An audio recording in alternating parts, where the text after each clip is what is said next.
Okay, so shout out to Rick for posting this on Twitter on his record store page. So give him a follow. The ad is on the screen. But he asked, what album would you recommend someone revisit that they didn't like initially?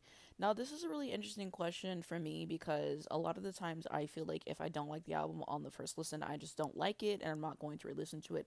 And I understand people being like, well, if I didn't care for it, why would I go back to it again? But I think that some albums do deserve a second chance, and I'll go over a couple that came to mind. Brandy Full Moon. I've heard multiple people say they didn't really care for this album, and I think it sounds like pots and pans with all the electro R&B and stuff going on there. I never really thought that way about this album. I've always enjoyed it off of my first listen, and I feel like there's a lot of great gems on here. All in Me, It's Not Worth It, He Is, When You Touch Me is the best song on the album, in my opinion. Wow is an underrated track. I think there's a lot to love, so I feel like if you wrote this off the first time, I think that you should just re-listen to it and try to see like where she was coming from at that time, and maybe if you've heard other albums that kind of experiment with that or electro pop, such as like Aaliyah's self-titled album and Britney Spears Blackout. Maybe if you like those albums, maybe you could give this one another try. If you don't like those albums, I get it. Maybe the sound isn't for you, but I think that she did a lot of great work on this. And shout out to Dark Child and the other songwriters and producers as well. Y'all already know this is coming, Mariah Carey Rainbow. I hear all the time people say that they don't like this album, and I got one of my friends to re listen to it recently, and they liked a couple of songs off of it. I think that a lot of times where people go wrong with Rainbow is that they don't just appreciate it for what it is. I feel like people always are so quick to compare it to Butterfly, which you kind of get because it was the album that came before it. But I just think that at a certain point you have to take albums for what they are. Am I saying that this is Mariah's greatest album? Absolutely not. But I feel like if you go in and just appreciate what she was trying to do with this album, that's one thing. And mind you, she only recorded this in like 3 months because she was trying to get off of her contract at the time. So I think for the time that she had, I think that she did a pretty good job with this album. I particularly love Can't Take That Away. That is one of my favorite Mariah songs of all time. The messaging is super relatable. Heartbreaker, the original Jay-Z is a great poppy, moment, and the remix is great as well. Cry Baby is an amazing song on this record. Ex-Girlfriend should have been a single. I'll say it a million times over. Some people don't get it, but I always have and always will. Petals is a very personal record for her on this album. I think that there's a lot to like. It's giving the beach, it's giving youth, it's giving fun, and it's a refreshing album to listen to for me. I think that she kind of gives you everything that you want. You get the ballads, you get the great mid tempos, you get the great bangers like Ex Girlfriend and Heartbreaker, like I was talking about. You get songs like Bliss, which really show off her vocal register. So I think if you just appreciate it and maybe give it another try, I think you might like a couple songs in it. That's all I'm saying. So Fiona Apple fetched the bolt cutters. I could not get into this album off of my first listen at all. Like there was things that intrigued me about it, but I just had to keep coming back to it until I finally like got into it and everything. I think her vocal delivery and the production and stuff like that is off kilter.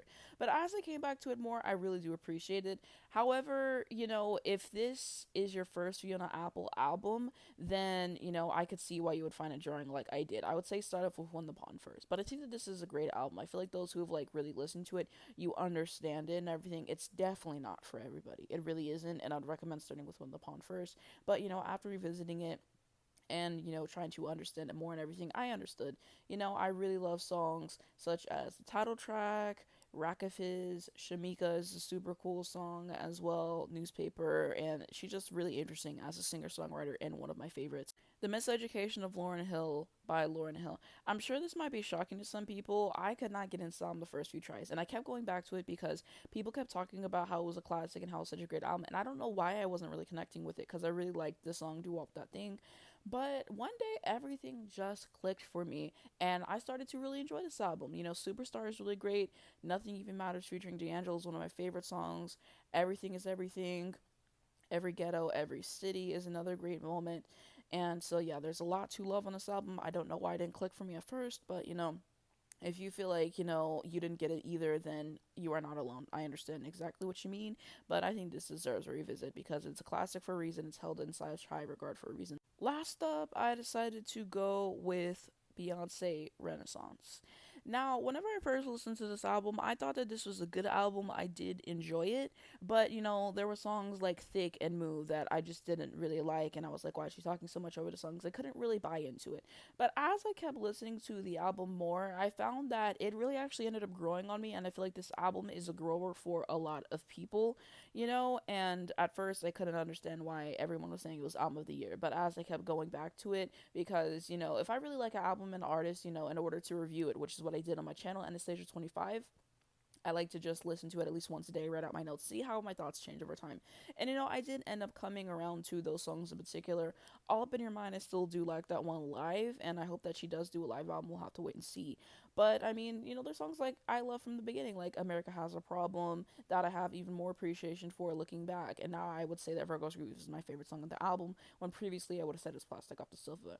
So I feel like Beyonce offers a lot in this album. I can appreciate the sampling, the songwriting, her vocal production, and all the layers and everything that she's doing there. And yeah, so I think that, if you're a Beyonce fan, then you should give this one a re-listen, because it's the best album of 2022 for a reason. But this was a really interesting topic overall, and I think it just really depends on the person and on the album in terms of if I'm going to revisit. I'm a lot more into revisiting an album if I already like something the artist has given me before, like a past album, a past song. And so, I'm more likely to revisit it then. And if I hear from my friends like, oh, it's a really good album, you should give it another try, then I'm also, really into that as well. So it really depends for me, but I'd really like to hear your takes on this down below in the comments. Do you guys ever revisit albums? And if so, why? If not, why? I would love to continue this discussion.